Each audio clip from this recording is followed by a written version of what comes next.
Анхны яг хөрөнгө оруулалтын суурь дээр одоо Монголын талын өгөөж бол 53% дээр байх ёстой. 53% байх ёстой. За гэтэл одоо бод тооцоол дээр бол энд хүрэхгүй болжээ.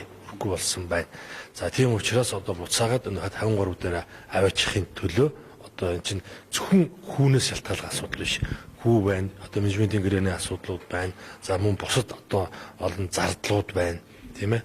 За тийм учраас олон энэ параметруудыг амжилттай хөдөлгөсний одоо үр дүнд Монголын талын өгөөжийг 53 дээр хүргэхийг одоо ингэ зөвж ажиллана гэсэн үг. Чин тооцоололоор бараг 30-аас доош орчод байгаа байхгүй манай одоо Монголын талын өгөөж 30 орчим гэх юм уу.